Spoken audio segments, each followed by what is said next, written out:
Sound off for Chesterfield. Chesterfield is best for you. First cigarette with premium quality in both regular and king size. Chesterfield brings you Dragnet.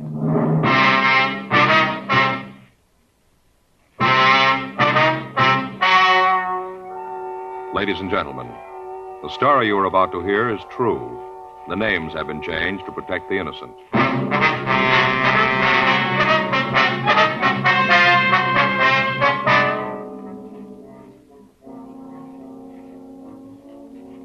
You're a detective sergeant. You're assigned a burglary detail. A wave of burglaries has broken out in your city. The thieves are fast. They're clever. Your job?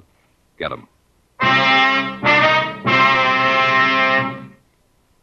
Years ahead of them all. Chesterfield is years ahead of them all. The quality contrast between Chesterfield and other leading brands is a revealing story. Recent chemical analyses give an index of good quality for the country's 6 leading cigarette brands. The index of good quality table, which is a ratio of high sugar to low nicotine, shows Chesterfield quality highest. Chesterfield quality highest. 15% higher than its nearest competitor. Chesterfield quality highest. 31% higher than the average of the 5 other leading brands. Yes, Chesterfield is first, with premium quality in both regular and king size. Don't you want to try a cigarette with a record like this? Chesterfield.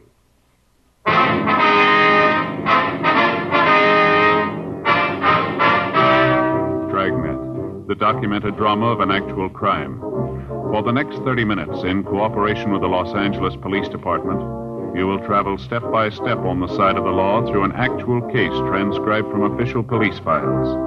From beginning to end, from crime to punishment, Dragnet is the story of your police force in action. It was Thursday, December 10th. It was cold in Los Angeles. We were working the day watch out of burglary detail. My partner's Frank Smith. The boss is Chief of Detectives Thad Brown. My name's Friday. We were on the way out from the office, and it was 10:14 a.m. when we got to the Armstrong Schneider Jewelry Company, the manager's office. Can I help you? Yes, ma'am. Police officers, we'd like to see Mr. Armstrong. Oh, yes. Just a minute. Police officers are here. Yes, sir, right away. Will you go right in, please? Thank you very much. Mr. Armstrong's office. Yes, sir. I'm sorry, but he's in a meeting. Won't you come in? Thank you very much. Thanks, sir. Mr. Armstrong? Yes. It's my partner, Frank Smith. My name's Friday. How do you do? Won't you sit down? Thank you very much. Would you like a cigarette? Yes, sir. Thank you. Thanks. I have a lighter. As you know, this firm is probably the foremost fine jewelry store on the coast. Yes, sir. I wonder if you'd tell us about the theft. Yes. Well, we discovered it this morning. About what time was that? Well, about 9:45. That's when we missed it. I guess the necklace was taken about 9. Must have been right after we opened. Could you give us a description of the piece, sir? Yes, I have it right here. Got it from the insurance records. Have a drawing of it. We always have that done on high-priced items. Mm-hmm. Here you are. Thank you.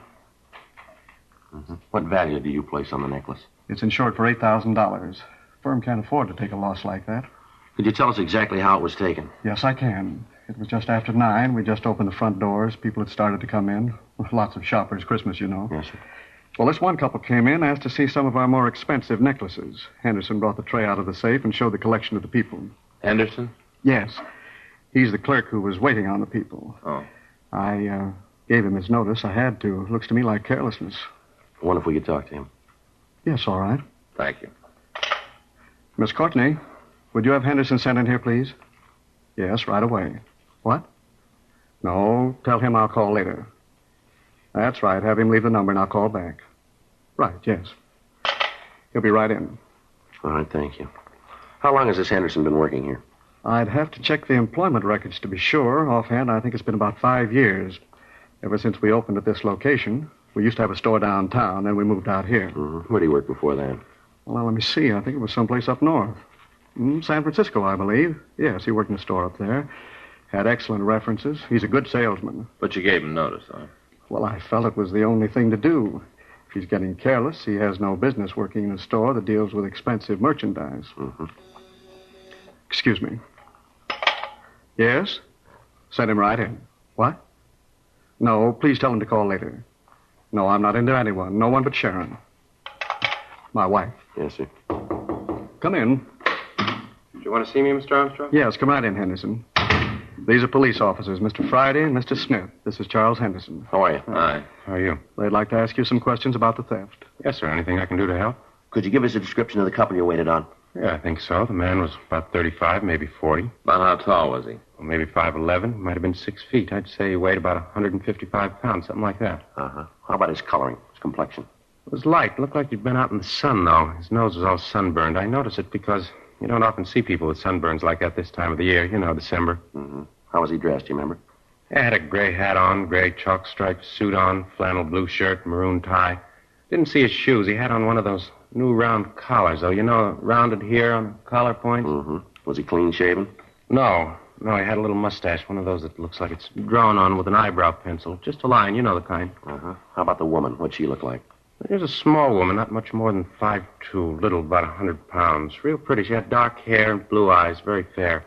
I noticed it because I thought at the time that maybe she dyed her hair. Mm-hmm. Did she have any marks or scars you saw? No, I don't think so, no. How was she dressed? She was a little too overdressed, had a dress and a coat, had a jewel clip here on her dress. She looked kind of flashy, cheap, you know. I see. Anything about the way they talked and the accent, anything like that? No, nothing I can remember. Would you remember if either one of them wore glasses, maybe? No. The man, though, he had a kind of funny way of talking. What do you mean? Well, he sounded sort of like one of those pitch men on TV. You know, the kind that sell kitchen gadgets, things like that. Mm-hmm. Could you tell us what happened, what they said when they came in, how they took the jewels? Yes, they came in right after we opened and asked to see something in necklaces. Said they wanted to pay around $5,000. So I brought out the tray, but didn't find anything that they liked. And then I brought out the other tray. They looked at one of the necklaces. Beautiful thing, $8,500. You know, Mr. Armstrong, the emerald-cut diamond with the small sapphires? Yes, I know the one. Beautiful thing. Excuse me, can I use that ashtray a minute? Yeah. Thank you. Wonder if you'd go on, please. Oh, sure. Well, I brought out the other tray and showed them the necklaces in it. They both looked for a long time. Then the woman said that she didn't think there was anything there she wanted. Mm-hmm. What was the matter? Didn't they care for our designs? No, it wasn't that, sir. They just didn't see anything they liked. So they moved back to the other tray. And then the woman said she'd found what she wanted. It was a small piece, 3 diamonds and 4 small rubies. Did they buy that? No, they said they wanted to think about it. They made a big thing about asking me if I thought that it would be sold before they could make up their minds. Mm-hmm. Well, I told them if they wanted to put a small deposit on it, we could hold it for them. Yeah. Man said he'd rather not do that. He said they'd know by this afternoon. At that time, there were several people in the store, Christmas shoppers, you know. Mm-hmm. Some of them were looking at a display of bracelets we had on the counter. I went over to them to see if there was anything I could do. You know, tell them that I'd get someone to wait on them. I understand. It's a foolish thing to do, I know that. I'm afraid it was. Yeah, I know now. Well, when I got back, the couple was leaving. They told me they'd be in this afternoon and let me know. Walked out of the store, and I stopped to help a gentleman that came in. When I turned back to the trays, I noticed that the necklace in the more expensive tray was gone. Mm-hmm. Would you be able to give us positive identification of these people if you ever saw them again? Yes, I'm sure I would. Wonder if you can come downtown with us and look at some pictures, see if you can identify the thieves for us. Of course, if Mr. Armstrong has no objection. Not at all. You'd like me to come along, too? I don't think that'll be necessary right now. If there's anything we need, we can get in touch with you here, can we? Yes, right here at my home. I can give you that number. All right, fine. Okay. Here it is. Thank you, sir. Well, thanks very much. You ready to go? Yes, sir, I'll get my hat. Just a minute, Henderson. Yes, sir? As soon as you get through down there, come on back. Your job's waiting for you. All right, sir. I'd like to come back. Anything I can do to help, just let me know. All right, Mr. Armstrong. Not at all. I'll get my hat and meet you at the door. Right. Have you notified the insurance company of the theft yet, Armstrong? I have a call into them now. I'm expecting an agent from the firm any minute. Sure hope you can recover it. Yes, sir. We'll do the best we can. An $8,000 necklace. How do you think they'll go about disposing of it? Break it up? Well, either that or leave it in one piece. That'll make it kind of hard to unload, won't it? $8,000? Not at their price.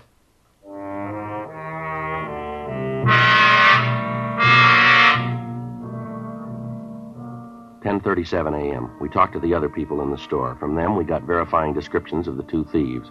11:32 a.m. Frank and I took the clerk, Charles Henderson, down to the city hall and had him go through the mug books. We got out a local and an APB on the pair of thieves, and a description of the stolen necklace was prepared for the Daily Bulletin. The insurance company that underwrote the necklace got in touch with us and said that they were getting out printed circulars to jewelers throughout the country. The victim was unable to make an identification from the mug books. We had the MO of the theft run through the stats office, but when the possibles were checked out, we had no new leads. Further interrogation of the owners and employees of the stores in the immediate vicinity of Armstrong and Schneider failed to turn up anything new. The theft was not a new one. For the past 6 weeks, there'd been a series of burglaries taking place out on Wilshire Boulevard. Most of them had been exclusive women's stores or jewelry shops. To date, all of them had been articles of small individual value, none that approached the value of the necklace taken from Armstrong and Schneider. In an attempt to apprehend the thieves, all of the usual avenues of sale of stolen goods had been checked. None of the precautions apparently did any good. The thefts continued. Another 2 weeks passed. In that time, the thieves hit 3 times, all in the same general area.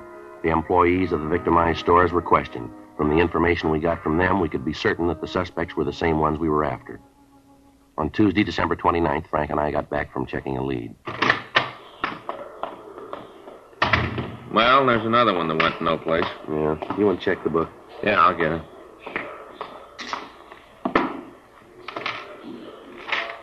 Anything there? Yeah, there's a call here from Alex Olson. Olson? Yeah. Got a Dunkirk number. You know Olson? No, that name doesn't mean anything to me. Say what it's about? No, so just call him.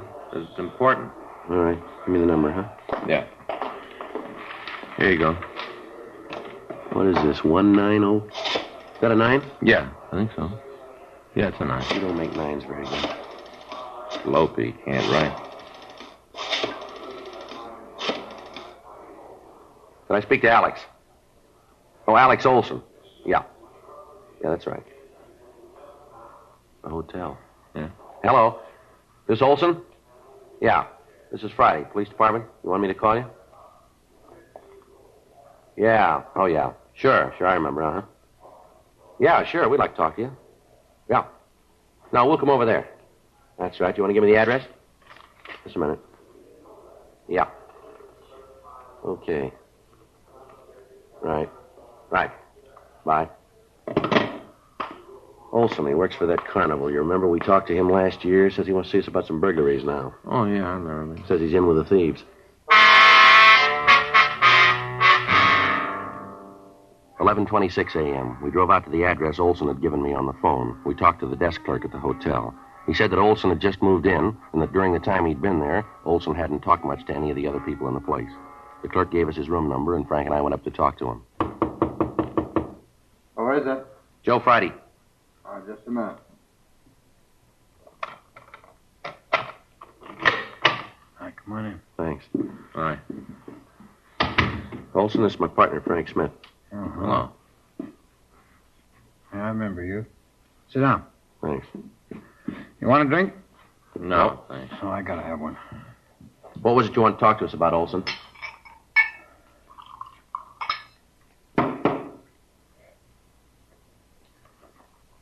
Olson? What was it you wanted to talk to us about? Oh, man. Going with a hangover. I really get him. Yeah, now let's get to the point, shall we? What's on your mind? Oh, I'll tell you. I don't know why I drink so much. I feel terrible the next day. I always drink too much. All right, now look, Olson, maybe you got a lot of time. We haven't. We didn't come over here to sit and watch you drink. Now get to the point. You said on the phone that you were in with a gang of thieves we're looking for. Now what about it? What I told you on the phone is true. It's all true. I'm glad to tell you. Get it over. Get it all out in the open. That's what I need to do. Get it all out in the open. You had any breakfast yet? No, I just got up before I called you. Is there any place around here you can get something to eat? Don't make no difference around here. Nobody knows me. I think there's a place down the street right next to the hotel. But what's all this about food? I think you'll feel better if you have something to eat, won't you? No, wait a minute. You've had enough of that. Put it down. I don't want no food. All right, we do. Let's go. You guys are getting a little bossy, aren't you? We want to hear what you got to say. You keep hitting that bottle, neither one of us is going to make it. Come on, fella. We'll buy you some breakfast. You got a coat? It's cold out. Oh, yeah. Sure glad you guys came. I'm glad to get this off my Wait a minute. chest. Those dresses in there. Woman's clothes. Those belong to you? Oh, no. I'm just keeping them for a friend. Well, the labels on some of them here. Come from out on Wilshire, don't they? You get a gold star. I'll tell you about them. That's part of the deal. You want to tell us now? Well, look, you made a deal about some coffee. Maybe it'll help me find my hands. Are you going to back out now? All right, let's go. We'll come back. Sure, you can come back. Take all the time you want to. Look the dresses over. I got some other stuff you'll want to see, too. But come on, let's go.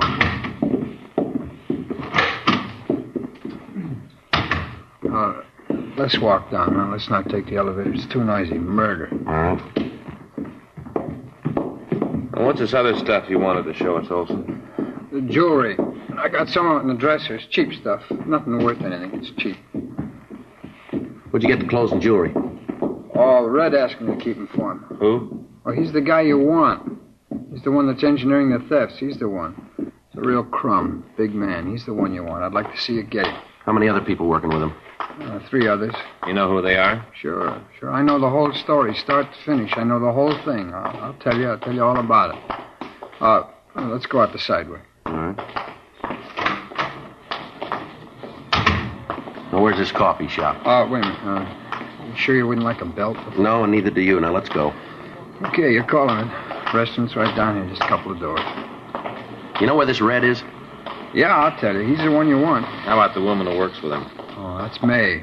Red's not the guy who goes into the stores, though. A fellow that works that part of the operation is his brother-in-law, a guy named Hank. What was her name? May. Was May. Is she the woman in the team? Yeah. Red wouldn't trust anybody else. He's a big man, you know. You don't believe it, you just ask Red. He'll tell you. Big man, big bum. This the place? Yeah. You positive? No, I guess you wouldn't.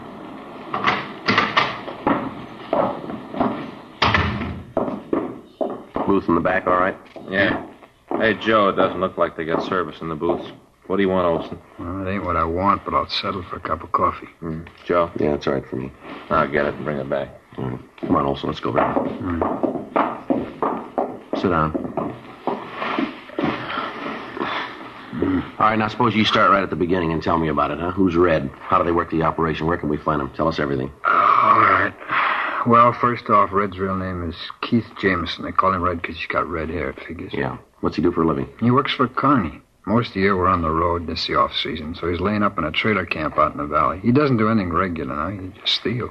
Is he one of the owners of this carnival? No, he runs a pitch game. You know, rings and the pegs. If you play real good, you can win a quarter's worth of slum for $5. Mm-hmm. How about his wife? She travel with the show? Yeah, she travels. It ain't a regular show, not Red's part. He's just got a concession, you know. He goes with the show like a leech. He's been thrown out of a dozen carnies for crooked stuff. His brother-in-law's a dip when we're on the road. Picks pockets in the crowd around Red's place. He's gotten us all in a lot of trouble. No carny in the country will have us around anymore. Don't take him long to get wise to it. Mm-hmm.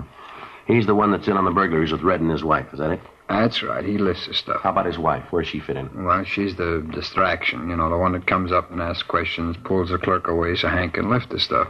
In case there's any trouble, Hank acts as lumber, too. What do you mean, lumber? Well, you know, muscle. He takes care of the guys that yeah. beef. Mm-hmm. Hey, can you give me a hand with that, huh, Frank? Yeah, here. Look at my thumb. Stuff splashed on it. Think it's blistered? No, it's good hot coffee in it. Here you are, Olson. Oh, thanks. Come on, pass the sugar, will you? Yeah, here you are.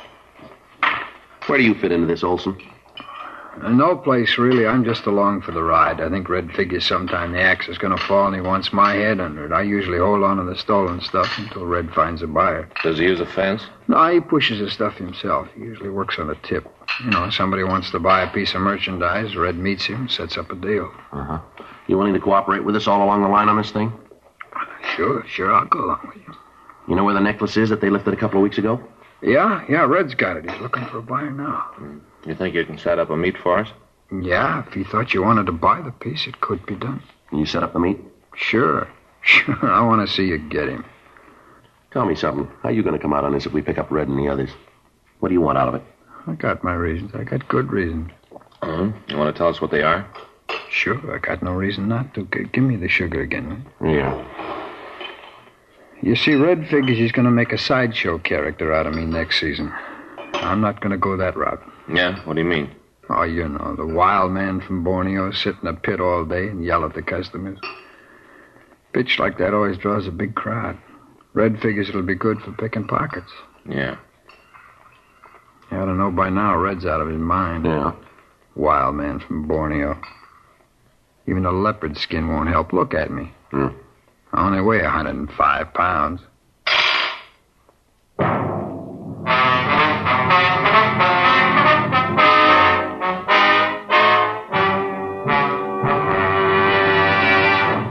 You are listening to Dragnet, the authentic story of your police force in action. Chesterfield is best for you. Listen to Chesterfield's record. For a full year and 2 months, a doctor has been making regular examinations of a group of Chesterfield smokers, and he reports no adverse effects to the nose, throat, and sinuses from smoking Chesterfields. Don't you want to try a cigarette with a record like this? Chesterfield. First, with premium quality in both regular and king size. Chesterfield. First choice with Young America. And that's from a survey of 274 colleges and universities. Try Chesterfields today. Remember, Chesterfield is America's best cigarette buy.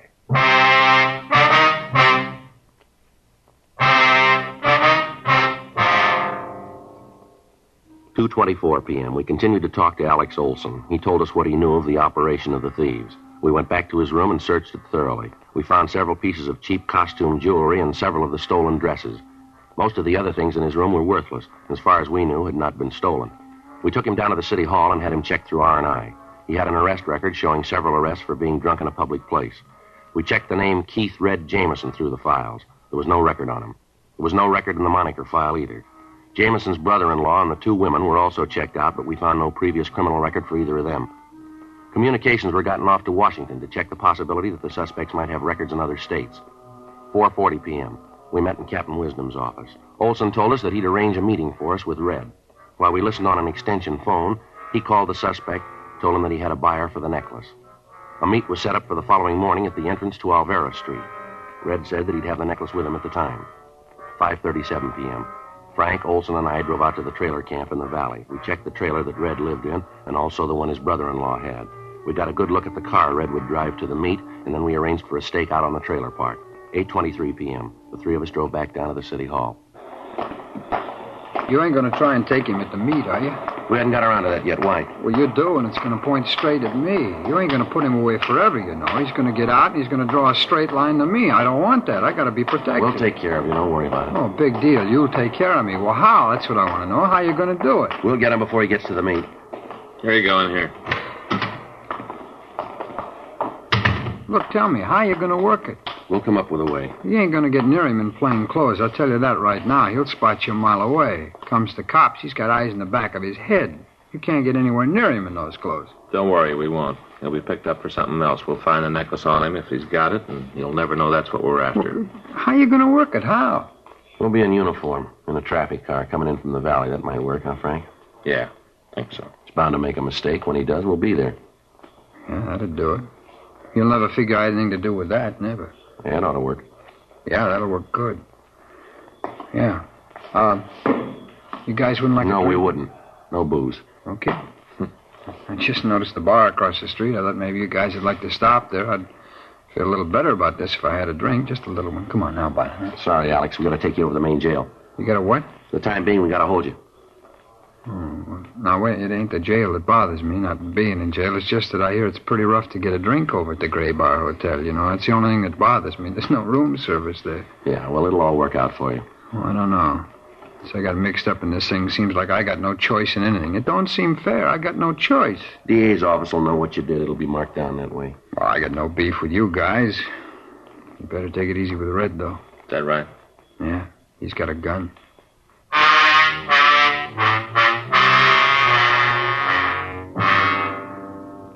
The following morning at 4:30 a.m., Frank and I were dressed in the uniform of traffic officers. We were parked 2 blocks from the trailer park in a traffic car. The meet with Red was scheduled for 9 a.m. The officers on stakeout at the trailer park told us that they'd seen no activity in Red's trailer the night before. From where we were parked, we could keep his car under constant surveillance.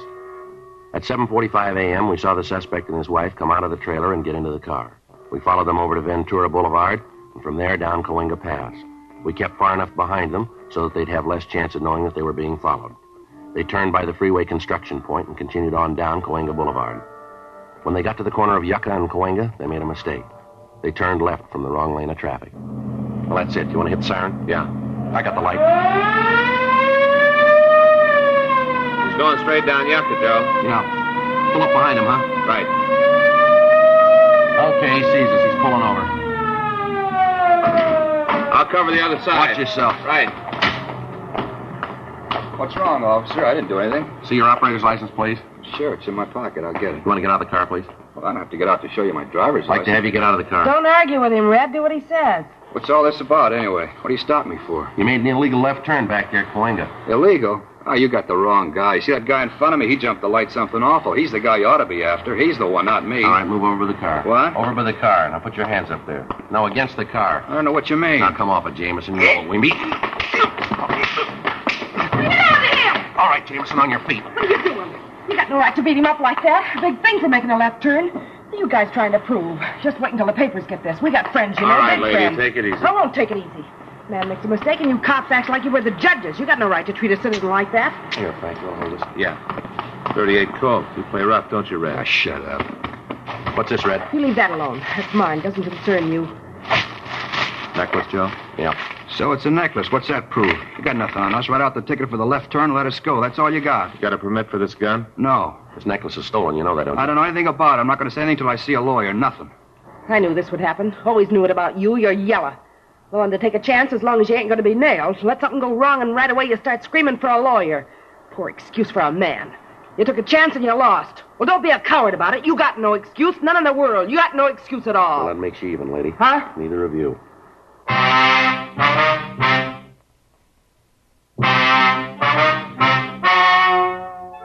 The story you have just heard is true. The names were changed to protect the innocent.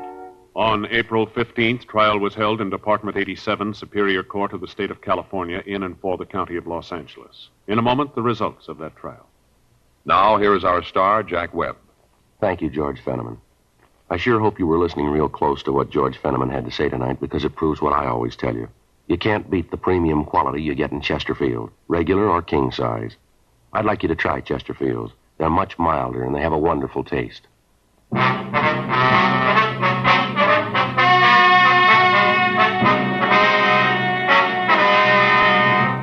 Henry Donald Swenson, Anna Catherine Swenson, and May Ruth Jameson were tried and convicted of 5 counts of burglary in the second degree. They received sentence as prescribed by law. Burglary in the second degree is punishable by imprisonment in the state penitentiary for a period of not less than 1 nor more than 15 years. Keith Walter Jameson was tried and convicted for receiving stolen property on 5 counts and received sentence as prescribed by law. Receiving stolen property is punishable by imprisonment in the state penitentiary for a period not to exceed 10 years. Because of his cooperation, Alex Robert Olson received a lighter sentence and was placed on probation.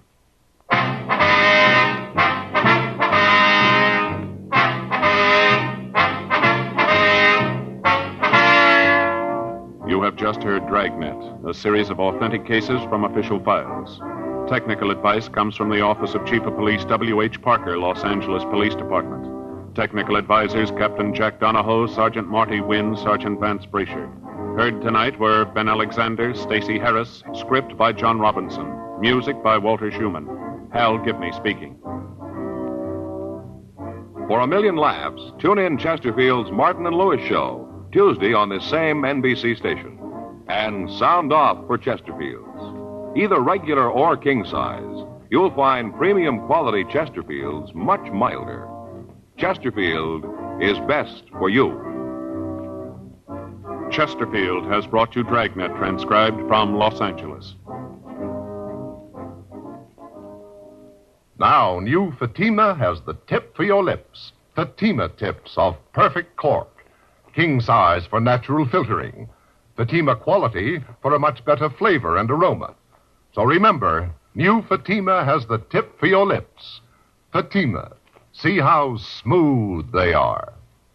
Remember, Fatima is made by the makers of Chesterfield, Liggett & Myers, one of tobacco's most respected names.